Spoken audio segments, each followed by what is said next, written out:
There's not one plan or this plan. There's not this way or all these other ways that people talk about. No, no, no. There is God's way. Everything else is falling short. They say, oh, there's many ways to God. There ain't many ways to God. There's one way to God. And Jesus said, I am that way. If you choose to believe that, you're taking a lesser road, and you'll find out one day there's only one way to God. And that's through Jesus Christ. Amen. Now, we got off into too much stuff there. Jesus said, when Peter brought that to his remembrance, let's get back here, because this is some powerful stuff right here. I want to share this with you. Please listen. I want you to listen. Oh, I just plead with you to do it and hear what Jesus says. He says this. Jesus answered, and now again, somebody says, well, that's Jesus. He spoke to that tree. He could speak to the sick, and he could speak to cast devils out and do all these things. That was Jesus. And that's exactly right. But listen to what he says.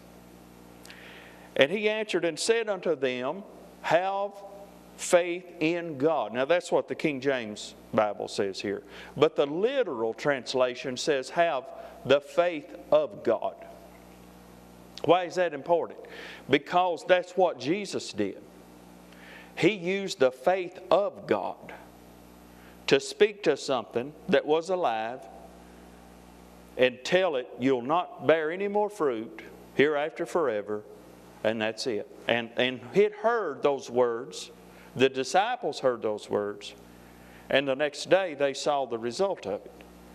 And absolute, that was Jesus. But now, Jesus answered and saith unto them, have faith in God, or have the faith of God. Now, why would Jesus tell me to have the faith of God if I couldn't have it? Why would he tell me something like that? Why would he tell me to say, now you have the faith of God? In other words, that's how I did this. He didn't do it as the Son of God. He done it as a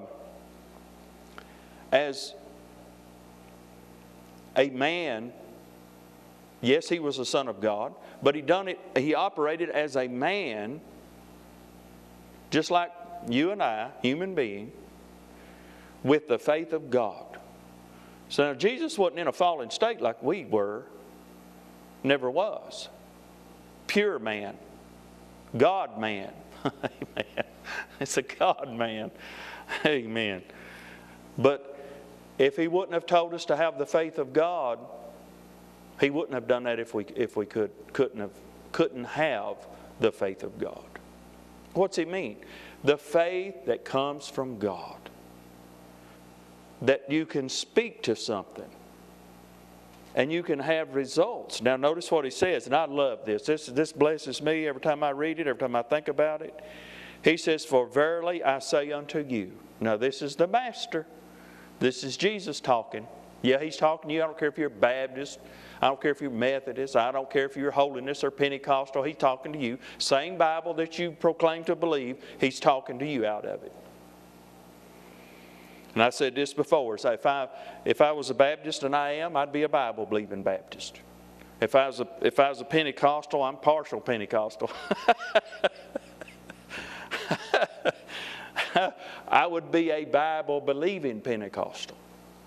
If I was a Holiness, I'd be a Bible-believing Holiness. I wouldn't just pick little things out here and there and believe this and not believe something else. No, I'd be a Bible-believing Christian. I don't care what I had over the door. I'm going to believe the Bible. What else are you to believe? Amen. This is important. This is Jesus talking. Now he said, for verily I say unto you that whosoever. Now let's get to what he's talking about. Whosoever. This all started from something Jesus did, something Jesus spoke, saw the result of it and said, Master, look.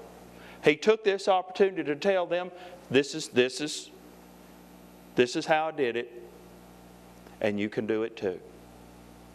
And he says, first off, that whosoever. Well, they've been back through time. People said, well, this was just for the disciples. That's not true here, and not true in many other places either. They just want you to think that. He said, whosoever shall say, left nobody out. Nobody. That's everyone. That whosoever shall say unto this mountain. Now I'm sure there was a mountain there. And he used that as he taught them. He said, you see this mountain here? Whosoever shall say unto this literal mountain, be thou removed, and be cast into the sea. Now wait a minute, this seems unreal. Talking to a literal mountain? Wait a minute, this just don't make no sense. A literal mountain?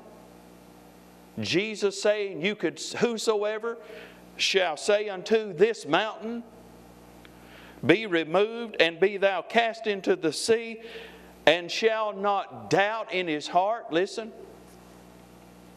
but shall believe that those things which he saith shall come to pass, he shall have whatsoever he saith. Jesus, you've got to be out of your mind.